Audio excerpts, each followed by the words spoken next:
विचार करा की खऱ्या ज्ञानाची पहिली पायरी आपण काय जाणतो हे नसून आपण काय जाणत नाही हे स्वीकारणं असेल तर आज आपण बुद्ध तत्वज्ञानातल्या एका अशाच शक्तिशाली शिकवणीचा शोध घेणार आहोत जी खरं तर आपल्या हुशारीच्या कल्पनेला मुळापासून हलवून टाकते.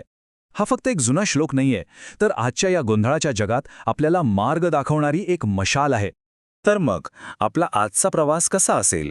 आपण एका जुन्या गोष्टीतून सुरुवात करू, मग त्या गोष्टीच्या मुळाशी असलेल्या पाली श्लोकाचा अर्थ समजून घेऊ आणि शेवटी हे हजारो वर्षांपूर्वीचं शहाणपण आपल्या रोजच्या आयुष्यात कसं वापरायचं हे पाहू.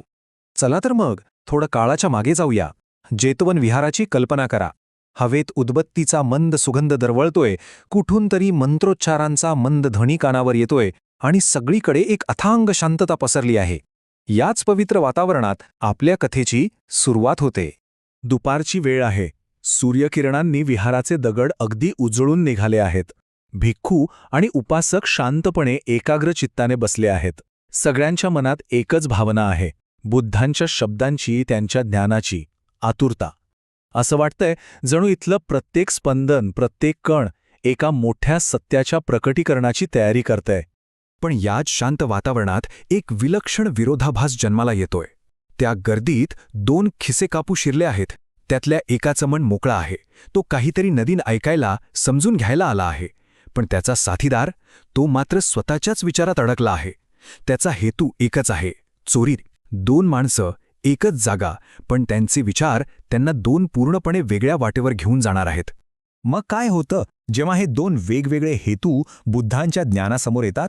याचा परिणाम हा आपल्या कल्पनेपेक्षाही खूपच जास्त आश्चर्यकारक आहे.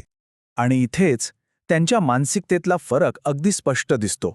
ज्याचं मन लोभाने आणि स्वार्थाने भरलेलं नव्हतं, तो बुद्धांचे शब्द खऱ्या अर्थाने ऐकू शकला. त्याच्या मनात ज्ञानाचा एक झरा वाहू लागला आणि त्याला सोतापत्ती मिळाली. म्हणजे काय, तर मुक्तीच्या मार्गावरची पहिली पायरी. त्याला एक असा खजिना मिळाला जो कधीच संपणार नाही. आणि दुसरा, त्याचं मन पैशाच्या विचाराने इतकं व्यापलेलं होतं की बुद्धांचे शब्द त्याच्या कानांवरून गेले पण मनापर्यंत पोहोचलेच नाहीत. त्याला काय मिळालं? फक्त काही चोरलेले पैसे, जे आज आहेत आणि उद्या नाहीत. आता ही गोष्ट विहारातून त्या दुसऱ्या चोराच्या घरी पोहोचते. एक असं घर जिथे पैसा हेच यशाचं मोजमाप आहे. त्या चोरलेल्या पैशांनी जेवण बनवण्याची तयारी सुरू होते.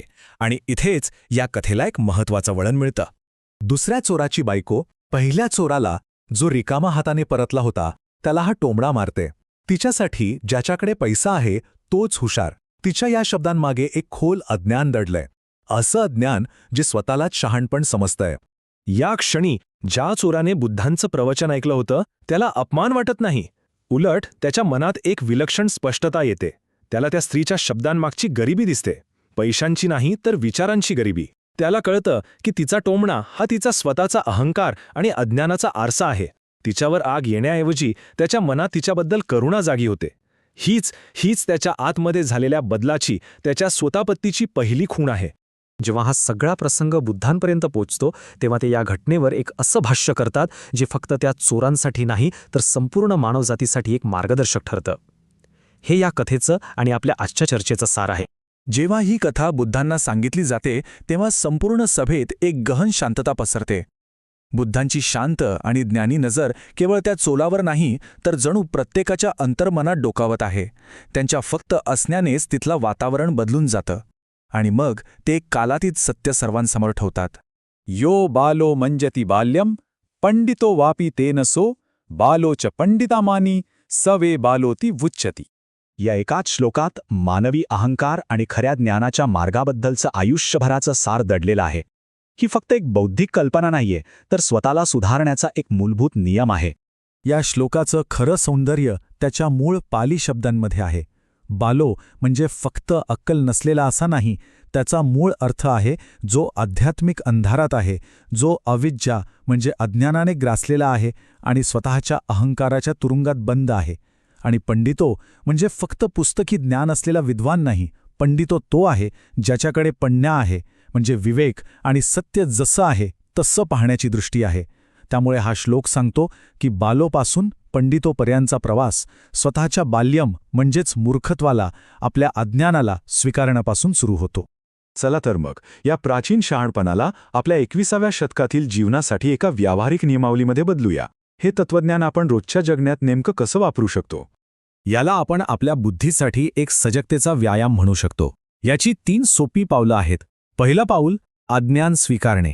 मला हे माहीत नाही किंवा मी इथे चुकलो हे प्रामाणिकपणे मान्य करण्याचं धैर्य ठेवणं. दुसरं पाऊल, निश्चिततेवर प्रश्न विचारणे. म्हणजे आपल्या मतांना घट्ट चिकटून न बसता कदाचित दुसरा दृष्टिकोनही बरोबर असू शकतो या शक्यतेसाठी दारं उघडी ठेवणं. आणि तिसरं सगळ्यात महत्त्वाचं पाऊल, माहीत नसण्याची स्थिती स्वीकारणे. कारण जेव्हा आपण शिकणाऱ्याच्या भूमिकेत असतो तेव्हाच आपल्या प्रगतीची खरी शक्यता निर्माण होते. हे प्राचीन शहाणपण आजच्या जगात कसं दिसतं हे समजून घेण्यासाठी चला आपल्या रोजच्या आयुष्यातली 3 अगदी जवळची उदाहरणं पाहूया. ऑफिसमधल्या एका महत्त्वाच्या मीटिंगची कल्पना करा. एका कठीण प्रश्नावर एक व्यक्ती प्रामाणिकपणे म्हणते, खरं सांगायचं तर या क्षणी माझ्याकडे याचं उत्तर नाही, पण आपण एकत्र मिळून नक्कीच शोधू शकतो. ही व्यक्ती आहे शहाणा मूर्ख, जी आपल्या अज्ञानाला स्वीकारून टीमला पुढे नेते. पण दुसरी व्यक्ती, जिला उत्तर माहीत नाही, ती माहीत असल्याचं नाटक करते, चुकीची माहिती देते, फक्त आपला शहाणा असल्याचा मुखवटा जपण्यासाठी. ही व्यक्ती आहे मूर्ख, जी स्वतःच्या अहंकारासाठी संपूर्ण टीमला धोक्यात टाकते. आता सोशल मीडियाचं उदाहरण घेऊया. आपण सतत स्क्रोल करत असतो. शहाणा मूर्ख व्यक्तीला हे माहीत असतं की आपल्याला जे काही दिसतंय ते अल्गोरिदमनी तयार केलेलं एक जग आहे. म्हणून ती व्यक्ती मुद्दामहून वेगळे विचार, वेगळी मतं शोधते. याउलट मूर्ख व्यक्ती आपल्या सोशल मीडिया फीडलाच संपूर्ण जग मानते आणि नकळतपणे एकाच विचारांच्या जाळ्यात अडकत जाते आणि स्वतःलाच सगळं कळतंय या भ्रमात राहते. आणि हेच तत्व आपल्या नात्यांमध्येही दिसतं. एखाद्या वादविवादात जी व्यक्ती म्हणू शकते की ठीक आहे, मला तुझा दृष्टिकोन समजून घ्यायचा आहे, कदाचित माझं काहीतरी चुकत असेल, ती आहे शहाणा मूर्ख. ती व्यक्ती नात्याला अहंकारापेक्षा जास्त महत्त्व देते. पण जी व्यक्ती मीच बरोबर यावर अडून बसते, ती वादात क्षणभरासाठी जिंकतेही पण नातं कायमचं गमावून बसते. हीच मूर्ख व्यक्तीची खरी शोकांतिका आहे. तर मग या संपूर्ण चर्चेतून आपण एक अशी कोणती कृती आपल्यासोबत घेऊन जाऊ शकतो जी या शहाणपणाला आपल्या जीवनाचा भाग बनवेल? आजचे हे विश्लेषण आपण एका खोल आत्मचिंतन करायला लावणाऱ्या प्रश्नाने संपवूया.